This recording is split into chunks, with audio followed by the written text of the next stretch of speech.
Fl-isem tal-Missier u tal-Iben u tal-Ispirtu Santu. Amen. Il-paċi ma'kom. Ħutijiew narfu ħtijietna biex nitħejjew tajjeb ħalli niċċelebraw il-misteri Quddiesa. Inti triq li twassalna ant il-Missier mulej ħniena. Inti l-verità li tmexxina lejn il-ġid, Kristu ħniena. Inti l-ħajja li biha ngħixu fik, mulej ħniena.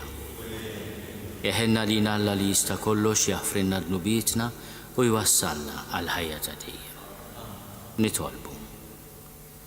Mulej Alla tagħna tina l-għajnuna tiegħek biex bil-ħeġġa kollha ta' qalbna ngħixu dik l-istess imħabba li urina ibnek meta kien moti għal-mewt għalina.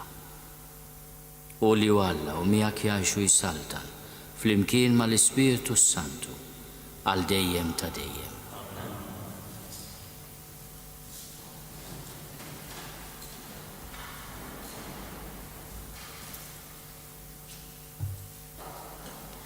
Qari mill-ktieb tal-profeta Eżekjel. Hekk qal Sidi l-Mulej, ara, jiena niftaħ l-oqbra tagħkom, poplu tiegħi, u nġibkom lura f'art Iżrael. Imbagħad tkunu tafu li jiena l-Mulej, meta niftaħ l-oqbra tagħkom u ntellakom mill-oqbra tagħkom, poplu tiegħi. U jiena nqiegħed ruħi fikom u terġgħu tieħdu l-ħajja. Inqiegħdkom f'artkom u tkunu tafu li jiena l-Mulej. Hekk għedt u hekk nagħmel. Oraklu tal-Mulej, il-kelma tal-Mulej. Iroddu ħajli.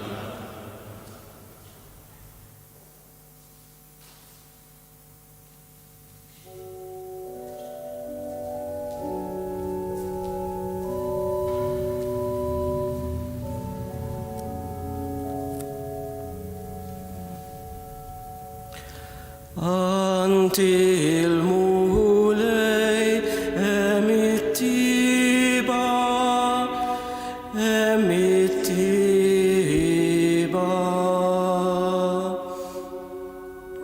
Anti il-mulej emittiba,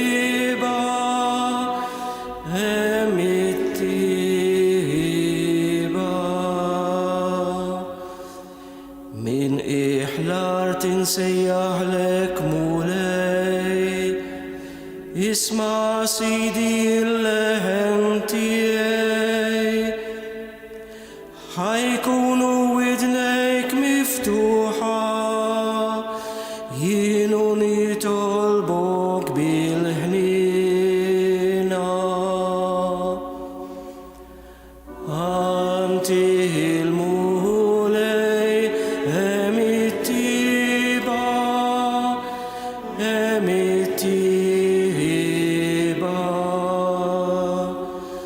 jekk tal-ħtijiet intati każ mulej, Sidi min jista' jżomm sħiħ, imma għandek hemm il-maħfra biex hekk inqimuk fil-biża' tiegħek. Anti il-mulej emittiba,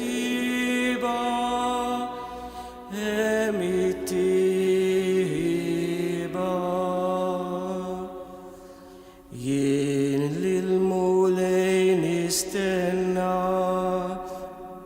ruħi f'kelmtu tittama, tistenna ruħi lil Sidi aktar milli l-assis għas-sebħ. Anti il-mulej emittiba,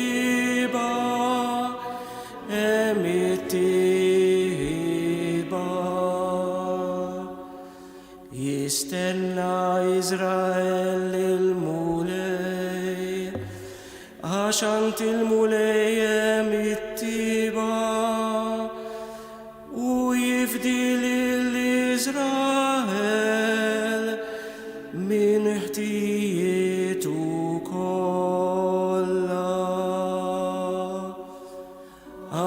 Għaxanti il-mulej emittiba,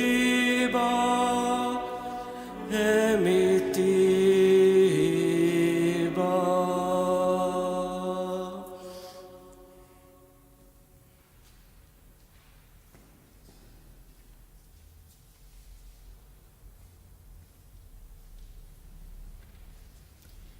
Qari mill-ittra ta' San Paolo Apostlu lir-Rumani. Ħuti, dawk li jgħixu skont il-ġisem ma jistgħux jogħġbu lil Alla. Issa intom ma intomx taħt il-ħakma tal-ġisem, imma tal-Ispirtu. La darba hemm l-Ispirtu ta' Alla jammar fikom.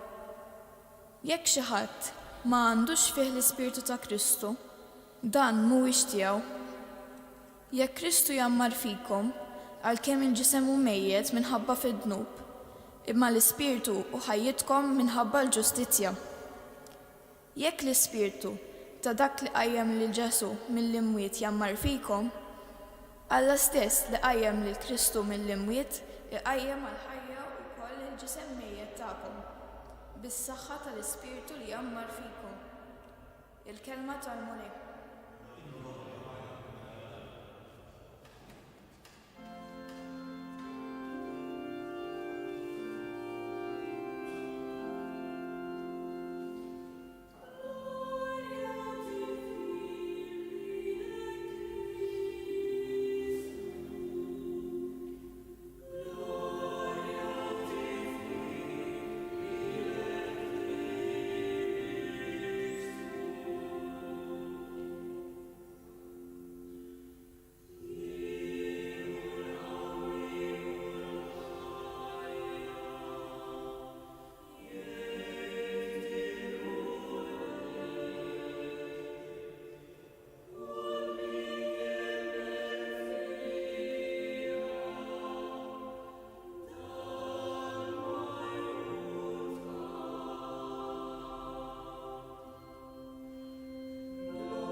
Qari mill-Evanġelju skont San Ġwan.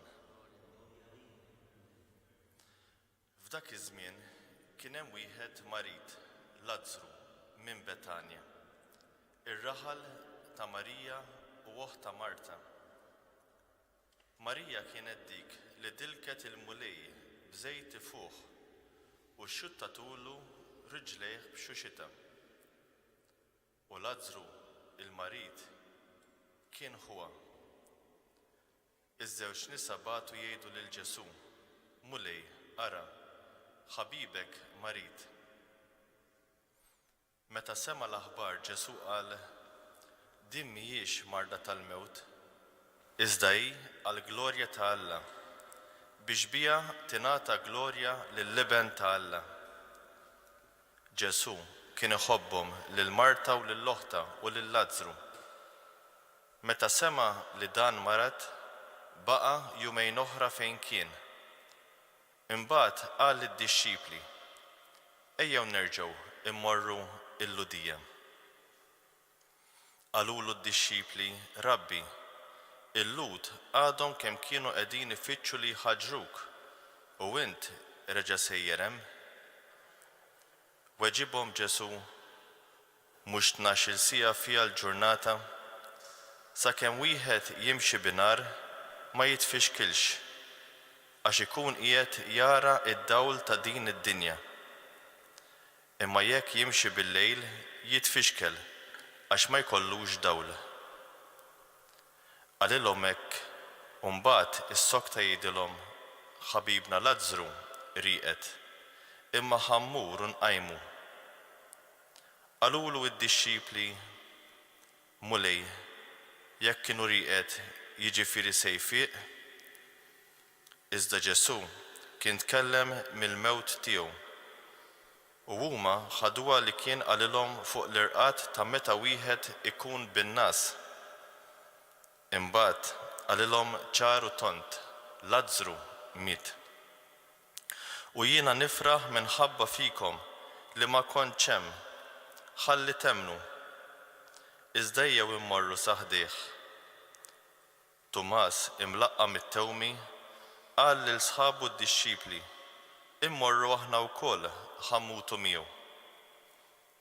Meta wasal, Ġesu sab lil Lazzru kien ġa ilu 4 ijiem fil-qabar. Betanja kienet qrib Ġerusalemm xi 15-il stadju lemm minnha. Ħafna lud kienu ġew għand Marta u Marija biex ifarġuhom minħabba ħuhom. Kif mela semet li kien ġej Ġesu, Marta ħarġet tilqu, iżda Marija beqgħet id-dar. Marta qalet lil Ġesu, Mulej, kieku kont hawn hija ma kienx imut. Imma wkoll issa jiena naf li kull ma inti titlob lil Alla jagħtihulek. Ġesu qalilha, ħuk jerġa' jqum. Qaltlu Marta, jiena naf li jerġa' jqum fil-qawmien mill-imwiet fl-aħħar jum. Qalilha Ġesu, jiena hu il-qawmien u l-ħajja. Kull min jemmen fija ukoll jekk imut jgħix. U kull min jgħix u jemmen fija dan ma jmut qatt. Temnu inti dan? Weġbitu, Iva Mulej, jiena nemmen li inti l-Messija, l-Iben ta' Alla, dak li ġie fid-dinja. Kif qalet dan, marret issejjaħ lill-oħta Marija u minn taħt l-sien qalilha li mallem hawn u qiegħed isejjaħlek. Dik malli semata qamet minnu fih u marret ħdejh. Ġesu kien għadu ma daħalx fir-raħal imma baqa' fejn kienet ġiet tiltaqa' miegħu Marta. Il-lut li kienu id-dar ma' Marija biex ifarġuha kif rawa tqum malajr u toħroġ, marru warajha għax tħajluha sejra lejn il-qabar biex toqgħod tibki hemm. Meta Marija waslet fejn kien Ġesu u ratu inxteħtet f'riġlejh tgħidlu, Mulej, kieku kont hawn hija ma kienx imut. Ġesu kif ra lilha tibki u l-lut li ġew magħha jibku wkoll, ħassruh imqanqal u tħawwad ħafna. Fejn qedtuh? Staqsihom. Huma wiġbuh, Mulej, ejja u wara. U Ġesu beka. Għalhekk il-lut qalu, ara kemm kien iħobbu. Iżda xi wħud minnhom qalu, ma setax dan il-bniedem li fetaħ għajnejn il-għama jagħmel ukoll li dan ma jmutx. Ġesu ħassruh u imqanqal għal darb'oħra u resaq lejn il-qabar. Dan kien nar magħluq bi blata fuqu. Ġesu qal, neħħu l-blata. Marta, oħt il-mejjet qaltlu, Mulej, issa beda jrejjaħ, ġajilu 4 ijiem mejjet. Qalilha Ġesu, metlekx li jekk inti temmen tara il-glorja ta' Alla? Imbagħad neħħew il-blata. Ġesu refa' għajnejh il fuq u qal, Missier, inrodlok ħajr li smajtni. Kont naf li inti dejjem tismani, imma qed dan minħabba n-nies li hawn madwari biex huma jemmnu li inti batni. Kif qalek, għajat bleħenoli, Lazzru, oħroġ. U dak li kien mejjed ħareġ, b'idejh u riġlejh infaxxati u b'maktur ma' wiċċu. Ġesu qalilhom, ħollulu l-faxex u ħalluh imur. Ħafna mill-lut li kienu ġew għand Marija u raw dak li għamel Ġesu emmnu fih. Il-kelma tal-Mulej. Tifir Kristu.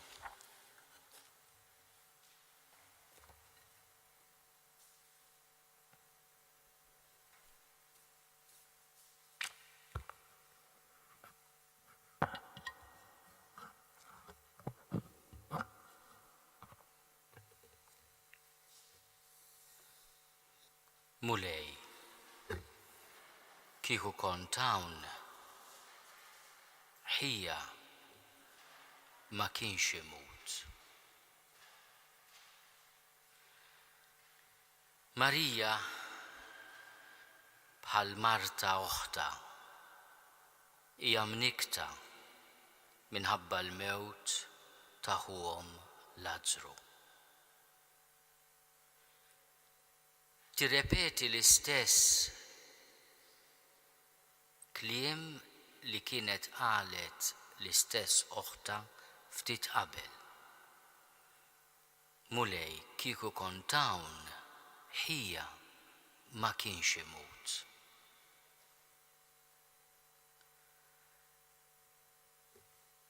Dan il-ġranet, meta kuljum nisimgħu b'aħbarijiet kiefra ta' nies imutu bla ħtija minħabba virus erriedi. Forsi tiġina wkoll din il-mistoqsija quddiem Alla. Imma inti hawn? Min jaf kemm uliet li tilfu l-ġenituri tagħhom fl-Italja, fl-Ispanja, jagħmlu din l-osservazzjoni quddiem il-mulej. Kieku kont hawn. U din hija mistoqsija li l-mulej trexu. Ġesu kif ra lil Marija tibki u lil Lut li ġew magħha jibku wkoll, ħassruhom anqal u tħawwat ħafna. Fejn qedtuh? Staqsihom. U ma weġbuh, mulej, ejja u ara.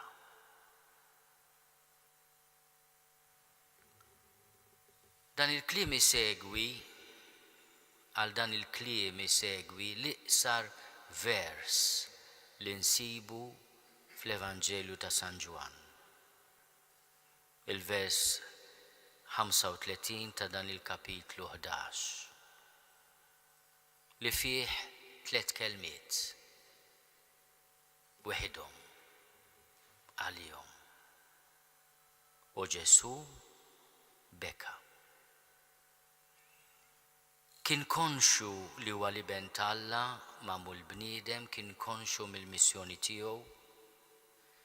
Kien għadu kemm qal lil Marta li ħarġet tilqgħu, jien ulqgħu mienu l-ħajja.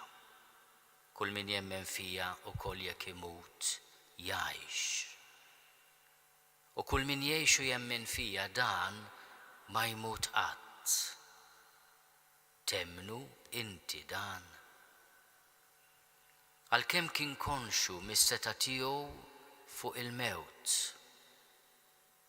quddiem il-bikja tal-umanità ta' dawn ħbieb tiegħu Marta u Marija u tal-ħbieb tagħhom li ġew magħhom jibku wkoll, Ġesu tħassruhu titqanqal u tħawwat ħafna. Għanna l-fejn nagħtu torti xi ħadd li quddiem is-sofferenza li għaddejjin minnha u qed niftakar f'tant anzjani nies vulnerabbli li hemm bżonn joqogħdu fid-djar tagħhom f'dawn il-jiem għas-saħħa tagħhom. Tagħti torti xi ħadd li jekk liben ta' Alla tqanqal u tħawwat nitqanqlu u nitħawdu aħna. U Ġesu beka. Ġesu jibki bħala bniedem, imma jagħti r-risposta wkoll li jaf jagħti Alla. Oħroġ, Lażru, oħroġ. Aħna ħafna drabi nipretendu li din il-kelma tfisser li toħroġ barra u kemm nixtiequ nagħmlu hekk dawn il-ġranet. Illum forsi Ġesu jgħidilna oqgħod ġewwa mhux oħroġ. Imma min jaf kemm għandna faxex u mkatar ma' wiċċna li aħna għandna bżonn waqt li noqogħdu fi djarna ninħallu minnhom. Ġesu jixtieq li nieħdu ħsieb saħħitna, allura mhux se jgħidilna oħroġ illum, imma oqgħod ġewwa.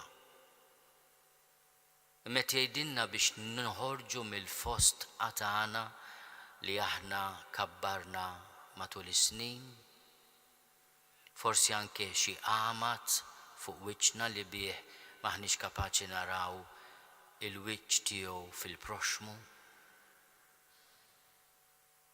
U lilna wkoll qed jgħidilna ħolluh. Ħollulu l-faxex, ħalluh imur.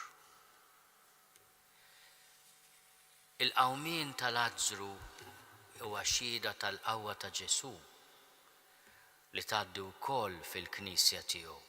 Il-Testament il-ġdid jagħtina dan ir-rakkont u jagħtina wkoll qawmien li il-mulej wettaq permezz ta' Pietru u anke permezz tal-Apostlu missierna Pawlu. Dawn id-dixxipli li jingħataw l-istess qawwa li kellu li mgħallem fuq il-mewt. Mistax oħra aħna se niċċelebraw ir-rebħa ta' Ġesu fuq il-mewt. Dan l-avveniment Ġesu isejjaħlu mod kif huwa juri il-glorja ta' Alla. Imma din il-konsapevolezza, din ir-rieda ta' Ġesu li tisboq u jaqwa mill-mewt ma tfissirx li Ġesu ma jinkeċċ, ma jitħawwaċ u ma jibkix meta aħna insofru, meta aħna nibku, meta aħna nitħawdu. Irid iqawwina fidi partikolari qed jitlob minna li nemmnu li huwa il-Messija, l-iben ta' Alla, dak li ġie fid-dinja. Imma qed jitlob minna wkoll il-fidi fih bħala rebbieħ fuq il-mewt. Jienu l-qawmien u l-ħajja, kull min jemmen fija ukoll jekk imut jgħix.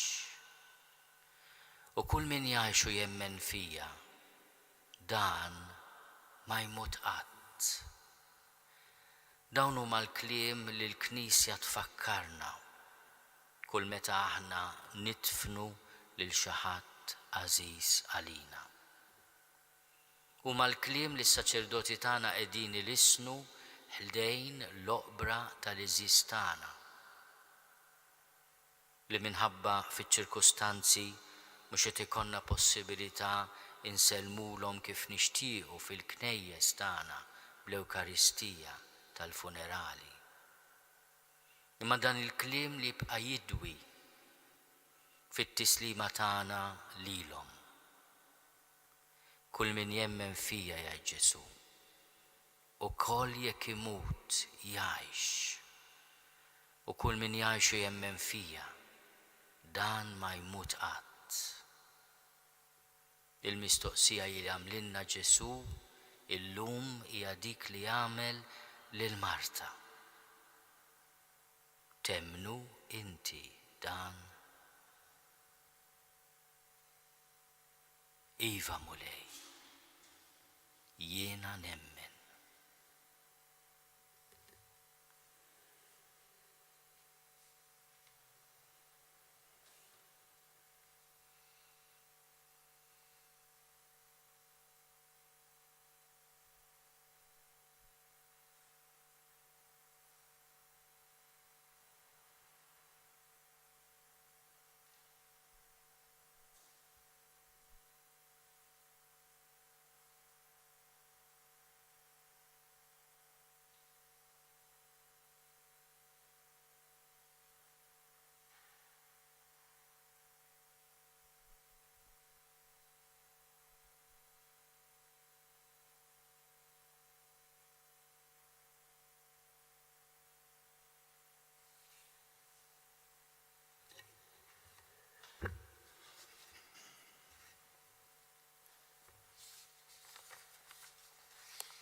Jina nemmen f'Alla wieħed il-missier li jista' kollox li ħalaq is-sema u l-art, dak kollu li jidher u dak li ma jidirx.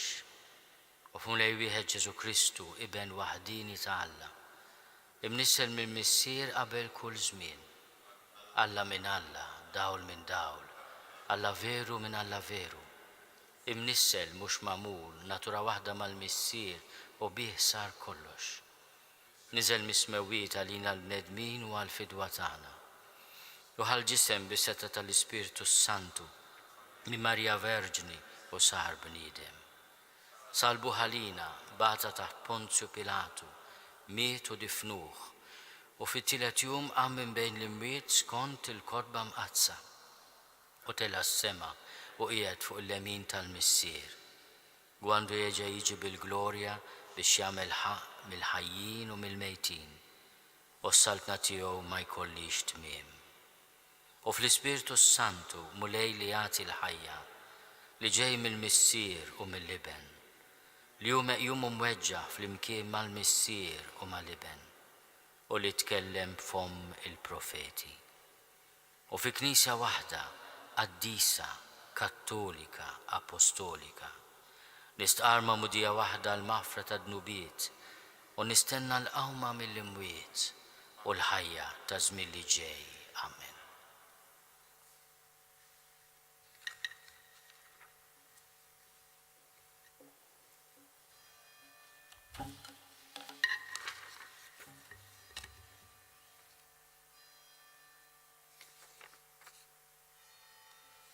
Ħuti eżis Alla ħalaqna biex ngħixu miegħu għal dejjem.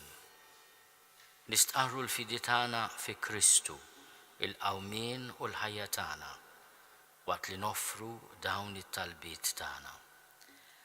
Għall-Knisja biex tiddefendi d-don tal-ħajja l-akbar ta' dawk li huma dgħajfin minħabba età jew mart, nitolbu. Ismana nitolbuk mulej.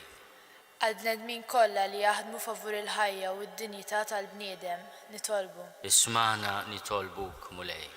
Għall-eżis tagħna mejtin biex ikollhom sew mill-qawmien u l-ħajja ta' Kristu, nitolbu. Ismana nitolbuk mulej. Għalina biex nożżu d-don tal-Ispiritu li ċivejna fil-mamudija u li jagħtina l-garanzija li ma' Kristu aħna se ngħixu għal dejjem, nitolbu. Ismana nitolbuk mulej. Nitolbu għall-awtoritajiet kollha tas-saħħa, għat-tobba, il-konsulenti, in-nurses u l-medical staff, l-istaff kollu tal-isptarijiet tagħna b'mod speċjali tal-Isptar Mater Dei, u koll nitolbu għall-morda biex il-mulej jkun il-faraġġ, il-kuraġġ u s-saħħa tagħhom. Nitolbu għall-ħutna li mietu f'dawn l-aħħar sigħat u f'dawn l-aħħar ġranet biex il-mulej jagħtihom il-mistrieħ ta' dejjem. Nitolbu. Missier etern il-glorja tiegħek u l-bniedem ħaj. Inti urejt il-ħnina tiegħek meta Ġesu bekka lil ħabibu Lazzru. Ħares lejn it-tbatijiet tal-Knisja tiegħek li tibki u titlob għal ulieda li mietu minħabba dnub u bil-qawwa tal-Ispirtu tiegħek sejħilhom għal ħajja ġdida bi Kristu Sidna.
Nitolbu ħuti biex is-sagrifiċċju tiegħi u tagħkom ikun joġob lil Alla l-Missier li jista' kollox.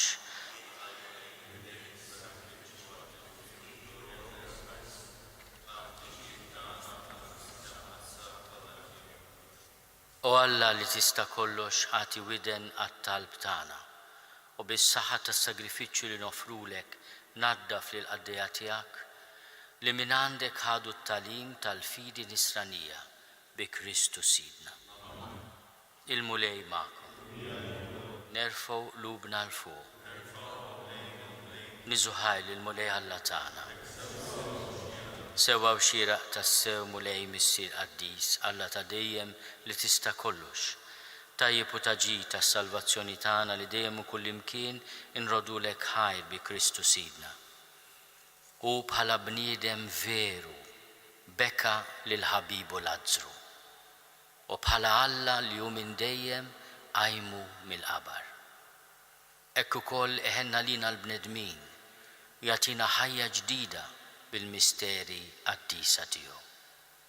Biħiq tajja kollha tal-anġli ferħana l dejjem quddiemek iqimu l-kobor tiegħek. Flimkien ma' tagħhom ilqa' nitolbuk it-tifħir tagħna waqt li magħhom nifirħu u ntennulek.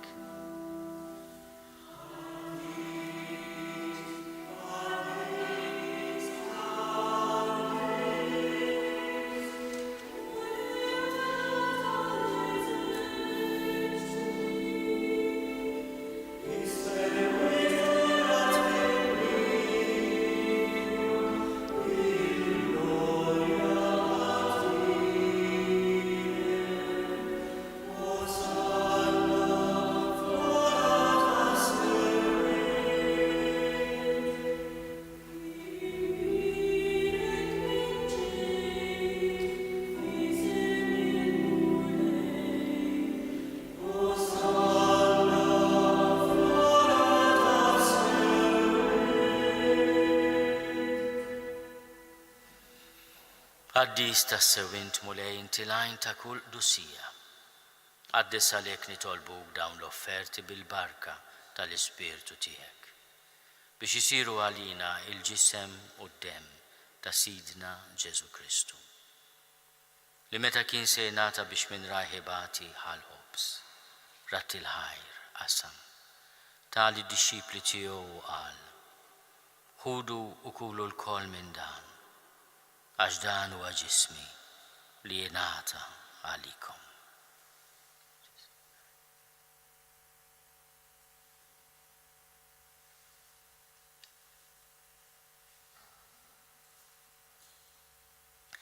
Ekku kol wara li klaħa l-kalċi reġerat il-ħajr.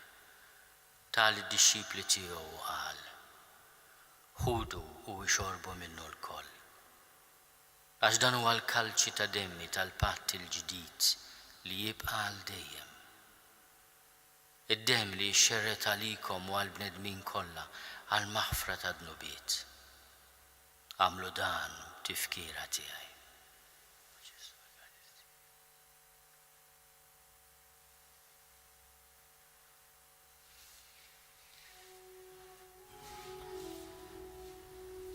Dan u l-misteru tal-fidi.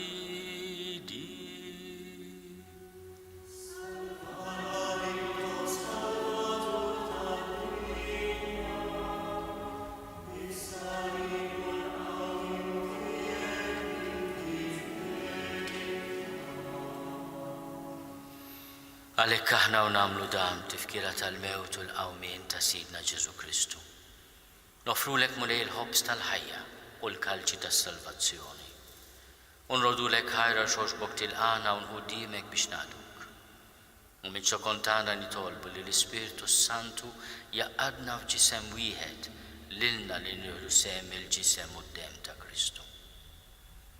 Ftakar mulej fil-Knisja tiegħek imxerda mad-dinja kollha. Wettaqa' fl-imħabba fl-imkien mal-Papa Franġisku miegħi għaddej tiegħek mingħajr ma jistħoqli, mal-Isqof Joseph li qed jgħinni, mal-Isqof Mario u mal-Ministri tiegħek kollha. Ftakar korru f'koll fħutna li raqdu bit-tama tal-qawmien. Ftakar fil-mejtin kollha. Daħalhom qudiemek fid-dawl tas-seb tiegħek. Ħenna lina l-koll nitolbu kati lilna wkoll il-wirt tal-ħajja ta' dejjem flimkien mal-Verġni Mqazzom Malla Marija, mal-Arus tagħha San Ġusepp, mal-Apostli u l-Qaddisin kollha li jgħixu fil-biberija tiegħek sa mill-bidu tad-dinja. Għamel li magħhom infaħruk u nsebħuk b'Ġesu Kristu ibnek. Bi Kristu, ma' Kristu u fi Kristu.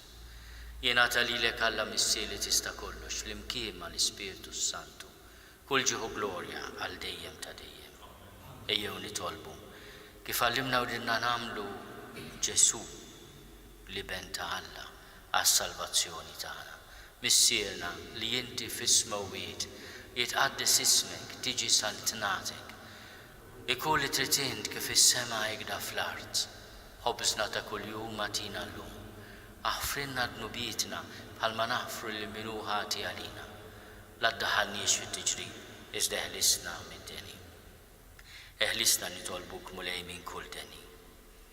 Għatina fit-tiebu li nagħtihak il-paċi fi żmienna biex inkunu ħielsa dejjem mid-dnub u mħarsa minn kull inkwiet. Aħna u nistennew u nittamaw ilejna u l-miġja tas-Salvatur tagħna Ġesu Kristu. Mulej Ġesu Kristu li għat lill-Apostli tiegħek inħallilkom is-sliem, natikom is-sliem tiegħi. La tħares lejn dnubietna, iżda ħares lejn il-fidi tal-Knisja tiegħek. Għati jaslimu l-għaqda li jintrid fiha int li tgħix u s-saltan għal dejjem ta' dejjem. Il-paċi tal-mulej tkun dejjem magħkom. Għatu l-paċi lil xulxin. Il-ġisem flimkien mad-dem ta' Sidna Ġesu Kristu għal ħajja ta' dejjem.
Danu l-ħaruf ta' Alla, danu li neħid nubiet ta' dinja, ħenin dawk li huma mistiedna l-ikla tal-ħaruf.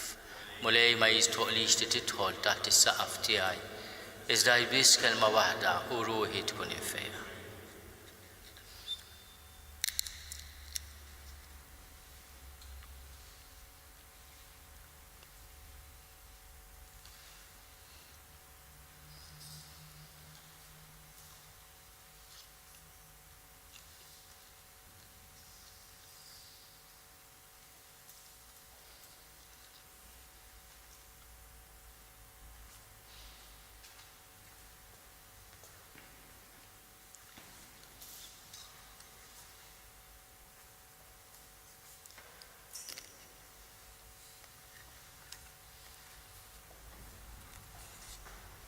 Il-mulej jgħid, kull min jgħix u jemmen fija, dan ma jmut ħadd. Nistieden lil kull min qiegħed isegwina biex nagħmlu it-qarbina tax-xewqa. Ġesu jiena nemmen li inti tinsab ta' bilħaq fis-sagrament tal-Ewkaristija. Irrid inħobbok fuq kollox u fuq kulħadd. Intaf li nixtieq nirċevik ġewwa fija. Imma ġalla darba bħalissa ma nistax nilqak ġewwa fija sagramentalment. Nitolbok li tiġi fija spiritwalment. Ejja għandi, Ġesu tiegħi, biex jiena niġi għandek. ħeġġiġni bl-imħabba biex f'ħajti u f'mewti jiena nemmen fik, nitma' fik u nibqa' nħobbok għal dejjem.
Nitolbu. U Alla li tista' kollox lilna li nitqarbnu bil-ġisem u d-dem ta' Kristu, għodna dejjem fost il-membri tiegħu u li għaxu jsaltan għal dejjem ta' dejjem. Bdejna ġimgħa sabiħa importanti l-ġimgħa tad-Duluri, nistieden lil kull min qed isegwina biex insegwu il-Quddies li qed jixxandar fuq TVM2 fid-9:09 ta' filgħodu kuljum u fil-5:09 ta' filgħaxija. Nhar il-ġimgħa tad-Duluri, il-ġimgħa li ġejja, il-Quddies se jixxandar mill-Knisja ta' Ġiesu l-Belt u aħna l-isfid se nqadsu fuq l-artal tal-Kurċifiss għażiż u mirakolus ta' dik il-Knisja u qed nitolbuh għas-saħħa tad-dinja.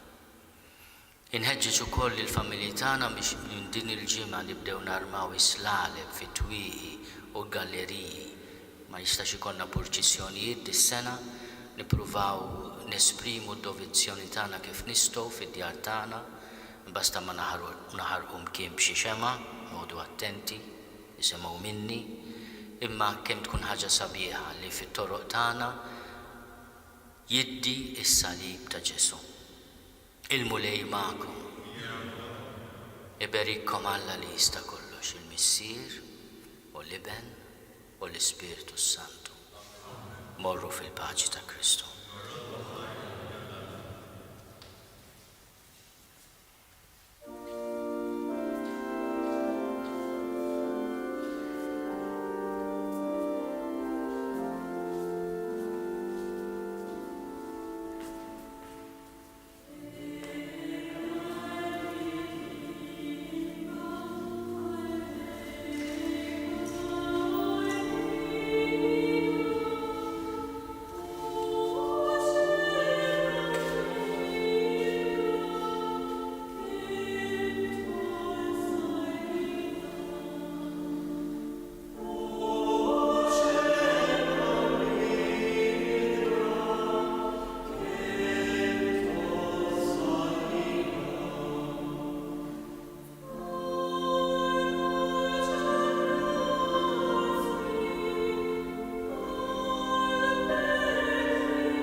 Sitna Marija tas-Sokkors, itlob għalina. Slim għalik Sultana, Om tal-ħnina, ħajja ħlewa ta' matana slim għalik.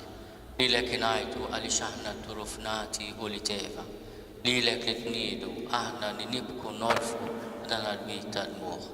Emel avukata tagħna, daw għallejna dawk lajnej tiegħek tal-ħnina. Urina wara dan għal-turufnament, il-Ġesu frott imbirek tal-ġuf tiegħek. O ħanina, o pija, o ħelwa, Verġni Marija. Itlob għalina għaddisom Alla biex ikun jissoqilna dak li wedna Kristu. San Ġusepp ta' qalb safja, San Pawl missierna, San Mikil Arkanġlu, fl-isem tal-Missier u tal-Iben u tal-Ispiritu Santu. Amen.